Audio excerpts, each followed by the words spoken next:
Hey everyone. So, there's really not any important reason I decided to record this, but I felt that I should really share my thoughts on something I don't think I went into in-depth detail about before. My YouTube channel. Now, let me preface by saying that there's no bad news or anything to worry about here.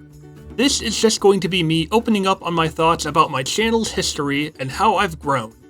Try to stick around because what I tell you might give insight onto the kind of stuff that happens behind the scenes. I'm not sharing this to try and be above anyone else or anything. I'm doing this because, well, from what you all know, I'm just a person behind a microphone recording games. But I feel that in order to really give you all a sense of how I manage or managed things, I should open up about a few things that I'll go as in-depth as I can about. Also, the rant video I uploaded the other week, it apparently was disliked, and I have no idea why. Maybe it was because there were no visuals, or because I didn't have a set track of what I was talking about, making it seem meaningless? I have no clue. But that video was partially the inspiration for making this video. Consider it a remake. So, with that being explained, let's get started.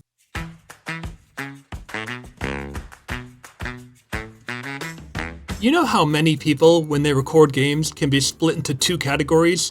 Which people use a consistent program that at some point it's revealed in a video which program or programs they use, and it becomes clear on how they handle footage, and which people tend to use what they can to gain footage, and from inconveniences or humorous mishaps, it's relatable to a degree if you've used that kind of program. I'm somewhere in between, and if I had to be honest, I'm not saying that to be like, oh, I'm so different and unique because I do this. And I know I shouldn't have to say that, but this is the internet. People are bound to take something the wrong way. I've used many programs in the past that it's enough to fill a bin. Fraps, Bandicam, Action, OBS, FBX Game Recorder, ScreenBits, Hoppage Capture. I've used a lot of different programs to record my games. And the more consistent ones would be ScreenBits, OBS, and occasionally FBX. Now, my YouTube channel started out further back than that. It began October 18th of 2015. This year, it'll have been 9 years since I began. And how did I record back then? With a 3DS camera. It was all I really had before I had something strong enough to handle PC games. Back then, I spent over a year with grainy, low-quality videos, but I made do with what I could. In fact, here's some examples of some of the videos that I made.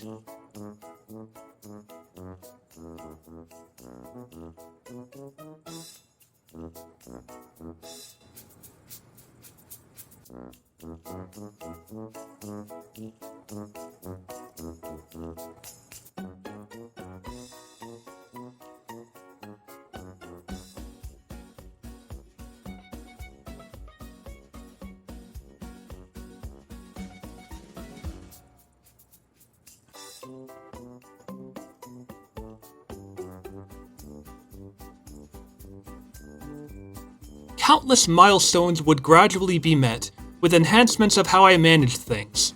Since then, I'd gradually grown bigger and bigger, and hell, the very first video I recorded that was beyond 15 minutes when my channel was verified was the finale of Welcome to Ponyville, an old interactive MLP FIM game that sadly had a cancelled part 2.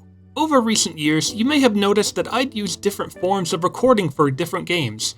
OBS for one game, FBX for another, ScreenBits for this and that, and so on. Now, some of you may wonder, why don't I use the same program for every game? Well, there's a few reasons for that.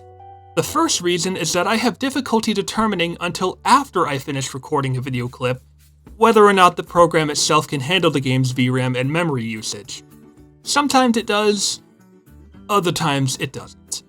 OBS has been a rather iconic example of this. It can record 2D games and games that don't take a lot of memory and VRAM just fine, but sometimes it can be deceptive. Remember several weeks ago when I uploaded an episode of Poppy Playtime Chapter 3 and the FPS was utter garbage? Well, the FPS in the game itself was absolutely fine, and I didn't realize that OBS was struggling.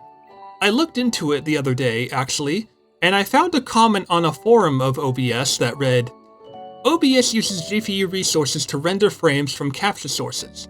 It does this even if you are not streaming or recording at the time.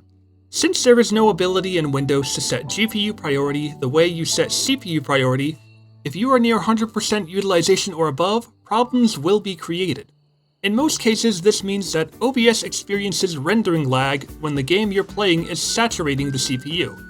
I suppose it's also possible that OBS rendering frames could reduce the in-game frame rate. It would turn out that depending on the game I play, OBS can't fully handle GPU rendering. It's not the CPU that's the problem, but the graphics card struggling at times. I always thought OBS felt kind of smooth but weak, like butter. Sometimes I'd play a game just fine, and recording it seems to go well, but in reality, in the background, the FPS is struggling to breathe, choking on the smog of unawareness the longer the video goes on.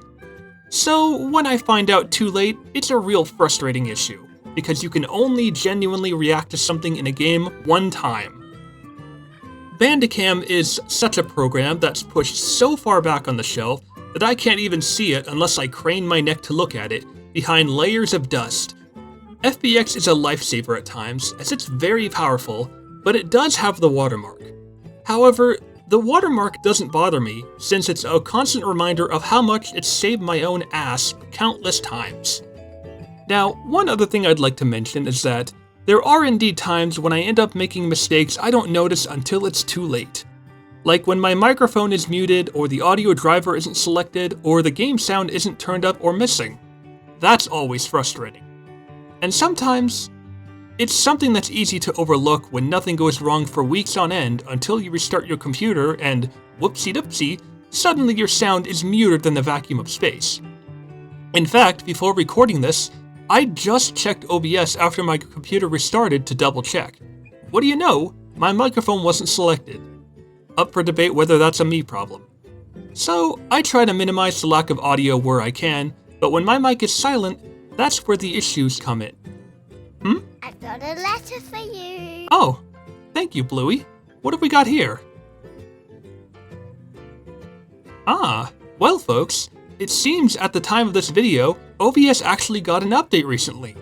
It seems they've added a feature that lets me capture game audio alone, so that if I need to focus on only what's heard in a game, plus the microphone, I can do just that. Well, the timing couldn't be any more incredible, so I guess that's a problem solved if I can handle it properly. In that case, I think all has been said about how I record, so I think it's time that I move on to the next part of this rant.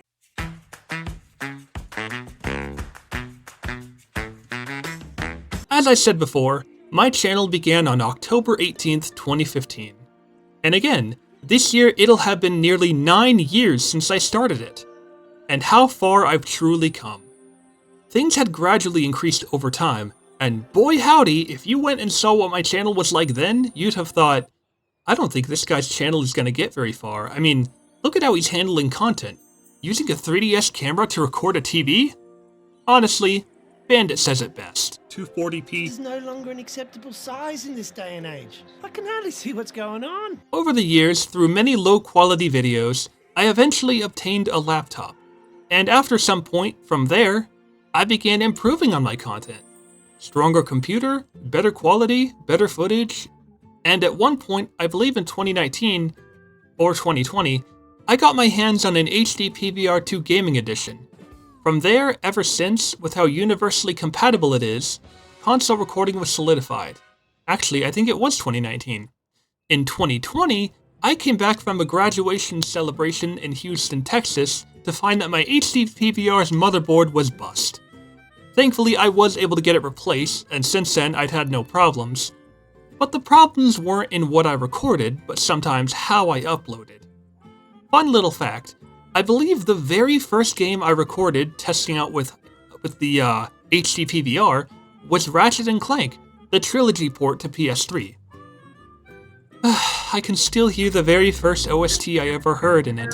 Velden, Ratchet's home planet. Anyways, the problem was how I occasionally handled uploads. You see, as I grew with my channel, I was very young and very dumb. The one thing that I am absolutely god-awful at is managing a schedule of uploading. Logically, maintaining how long I record an episode of a game and having a break in between will stretch 6 hours of gameplay into maybe 2 weeks. Maybe longer. But I never was that kid growing up. I was, and probably still am, the back-to-back uploader. And there were 2 painful examples of this that I distinctly recall. The first was when I first uploaded the Ratchet & Clank episodes, and I wanted to get them all uploaded so that I had more room on my laptop. So I bundle uploaded, and I think this was before YouTube enforced the 15 upload video cutoff. I probably botched that line, and I didn't think about this at the time, but that had to have been, no, that was an inconvenience and possibly an irritation for those subscribed to me at the time, seeing a wall of videos posted by me, burying whatever else was underneath in their subscriptions. I didn't think about it at the time. Not because I was trying to be selfish, but because, as I said, I was young and very, very dumb. It started out as recording silly little things in games with the 3DS for my own entertainment on long car rides, where my SD card was the limit. It was oddly nostalgic, if you ask me. Like it was mostly what I had to make the most out of. That 3DS, rest in peace, was my best friend and truly got me places in terms of creativity. It let me experiment in so many ways, with all kinds of ways to test my imagination. The second instance of bundle uploading was when, one October, I recorded episodes of Terraria with my friends Dave and Zippy. I don't know how, but I wound up with roughly 90 episodes, when Terraria itself shouldn't even have to be that long, and it wasn't. Now, the thing both of these instances have in common is that this was a time before I began even remotely getting into video edits. Years before. And my subscribers shouldn't have had to briefly be inconvenienced or punished for it, for something I myself had never brought myself to do. Nowadays, I'm starting to get more into editing, splicing, trimming, all of that. I've started to familiarize myself with edits over time. But in the beginning, I was inexperienced. I was amateurish, and I kind of didn't know what I was doing. Looking back, I cringe at how I used to be, at how I used to handle my channel, at how I used to get by in uploading. Hell, I even wanted to make a celebratory video for reaching 10 subscribers because I wanted to do so for every added 0. 10, then 100, then 1,000, and so on. Like I said, in the start, cringe. But today, I'm here taking my time to actually put in effort for the things I love.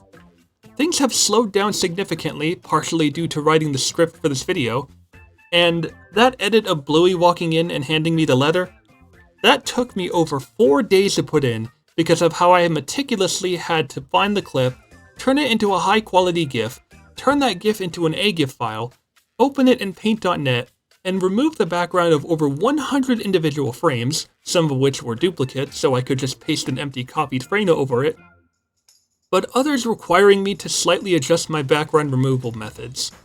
And there weren't any green screens of this scene or anything. I spent 4 days on a small edit. That's how much commitment you know I had to writing this video. And one final thing I'd like to address, although not entirely relevant to this video. Things have indeed slowed down in terms of uploads because I'm handling playing through Subnautica, though I have plans to continue with Mario & Luigi Superstar Saga, and from there I'll work on deciding between the Resident Evil 4 remake or the Phoenix Wright Ace Attorney trilogy. It's been a tricky thing to really decide on, as one episode of Ace Attorney can last over 5 hours, even at my best, and there's 11 more of these episodes to get through, which is super exhausting. Well, I think I've said all I wanted to say, from what I can recall. I just wanted you all to know that, behind the scenes, a lot more goes on than what a recent uploads page will tell you. People do have real lives, real struggles, and real challenges they work to overcome, whether in their own lives, their own channel, or even something unrelated. This script was my personal challenge. So, I hope that opening up a lot more about what goes on was absolutely to your contentment. I also felt that it was really time for me to have a heart-to-heart with you all, so this video exists. It may not be clear from behind the screen, but I do care about the content I record. It's not about the monetization.